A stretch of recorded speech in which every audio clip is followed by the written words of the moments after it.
Fala, meu aluno, minha aluna, sem fazer corpo mole, que essa aula é sobre moluscos.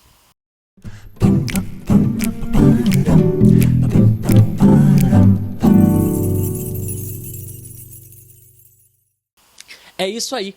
Os moluscos são animais de corpo mole e a gente vai dividir eles em 3 classes. A classe dos gastrópodes, que quer dizer pé na barriga, que vai abrigar lesmas e caracóis. A classe dos cefalópodes, que quer dizer pé na cabeça, que vai agrupar principalmente polvos e lulas. E a classe dos bivalves, duas válvulas, que quer dizer que vai agrupar os animais como ostras e mariscos. Mas apesar da gente dividir esses animais em 3 classes, eles vão ter uma série de características em comum, que vai ser a primeira coisa que a gente vai ver nessa aula. Então a estrutura corporal dos moluscos, em geral, segue uma regra. A gente vai dividir o corpo deles, então, em um pé, ou mais pés, mas enfim, uma região de pés, que são, em geral, musculosos e vão estar envolvidos com a movimentação desses animais. A região da massa visceral, que vai abrigar os órgãos desses animais. E uma epiderme, que vai revestir a massa visceral e que a gente vai chamar de manto, ou então de pálio. E esse manto, muitas vezes, vai secretar uma estrutura calcária que envolve o animal, que a gente vai chamar de concha. Então, em geral, os moluscos são formados por pé, massa visceral e manto. E esse manto, muitas vezes, vai secretar uma concha calcária. Tudo bem? Quanto à simetria, os animais possuem simetria bilateral. O sistema digestório completo. E o sistema circulatório, olha só, lembra que na última aula dos anelídeos a gente falou que, curiosamente, os anelídeos tinham um sistema circulatório fechado, que tende a aparecer mais futuramente na escala evolutiva? Pois é, os moluscos vão ser animais de sistema circulatório aberto. Vocês vão ter sistema circulatório aberto, com exceção da classe dos cefalópodes. Os cefalópodes possuem sistema circulatório fechado. Vocês já estão vendo que o sistema circulatório vai fazer uma bagunça na nossa cabeça, mas foco que a gente vai lembrar. Então, moluscos têm sistema circulatório aberto, com exceção dos cefalópodes, que têm sistema circulatório fechado. E no sistema digestório, frequentemente a gente vai encontrar uma estrutura que a gente vai chamar de rádula. A rádula é uma espécie de uma língua raspadora. Imagina a nossa língua como se ela tivesse uma série de dentinhos em cima.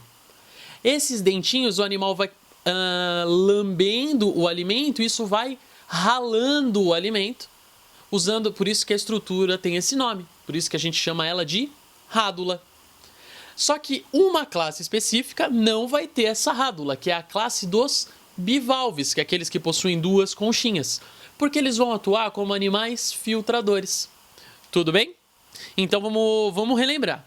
A gente vai dividir a estrutura dos moluscos em pé, massa visceral e manto, e o manto muitas vezes vai secretar uma concha calcária.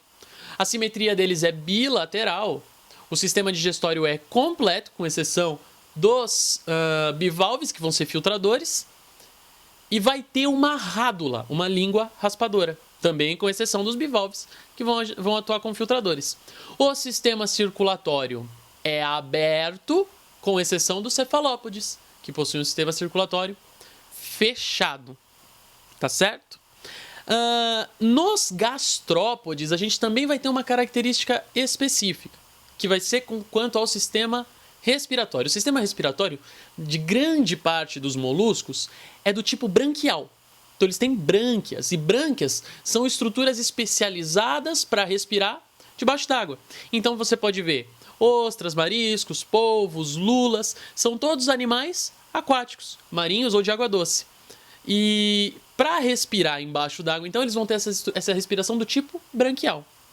Já nos gastrópodes, que vão incluir, então, lesmas e caracóis, que vão ser animais de ambiente terrestre, essa respiração vai se dar através de um orifício no manto, que vai ligar uma cavidade no interior do manto. Essa cavidade no interior do manto vai formar uma espécie de um pulmão primitivo. Então aqui a gente começa a deixar o sistema respiratório um pouco mais complexo. Então a gente tem nos gastrópodes um orifício ou uma cavidade no manto que atua como um pulmão primitivo. Então vamos recapitular de novo. Sistema circulatório vai ser aberto, com exceção dos cefalópodes, que vão ter sistema circulatório fechado. Pense o seguinte, não dá para ter uma lula gigante? Para ela chegar nesse tamanho, ela tem que ter um sistema circulatório eficiente. Então ela tem um sistema circulatório fechado. E a lula é um cefalópode. Então cefalópodes vão ter sistema circulatório fechado. E os outros moluscos, sistema circulatório aberto. No sistema digestório vai ser um sistema digestório completo, com exceção dos bivalves, que vão ser filtradores. E nos que têm sistema digestório completo, eles têm uma língua raspadora, a rádula. Tudo bem? E o sistema respiratório vai ser branquial, com exceção dos gastrópodes, que vão ter aquele pulmãozinho primitivo, formado por uma cavidade no manto. Tá bom?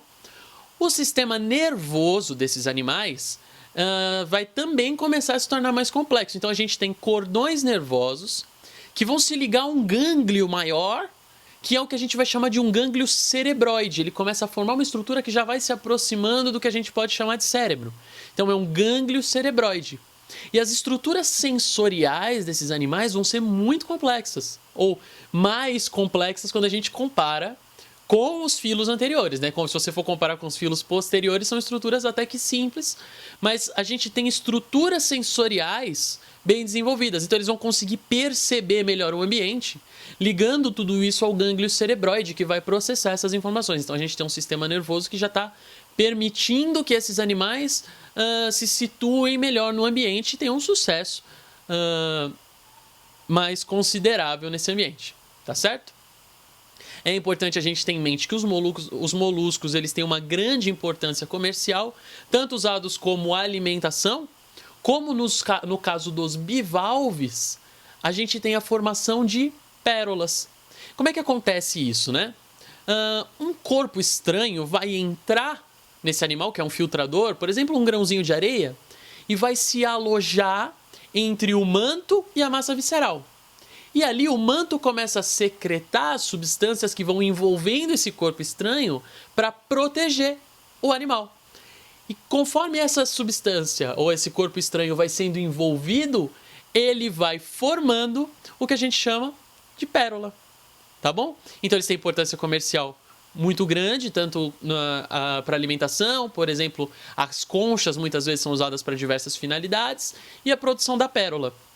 De novo, simetria bilateral, sistema circulatório aberto ou fechado nos cefalópodes, sistema digestório completo ou filtrador nos bivalves e sistema respiratório branquial ou com a presença de um pulmão primitivo nos gastrópodes. E dividir sempre esses animais em pé, massa visceral e um manto que pode ou não, mas na maioria das vezes vai, secretar uma concha calcária.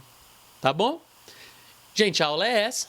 Espero que vocês tenham aproveitado, que vocês tenham aprendido alguma coisa. Se você gostou, dá um joinha no nosso vídeo. Se não gostou, pode negativar. Comenta pra gente a sua opinião, compartilha para seus amigos. Se você tá no Facebook, compartilha aí para todo mundo. Mostra para todo mundo o que a gente está fazendo. Um abraço para vocês e até a próxima aula.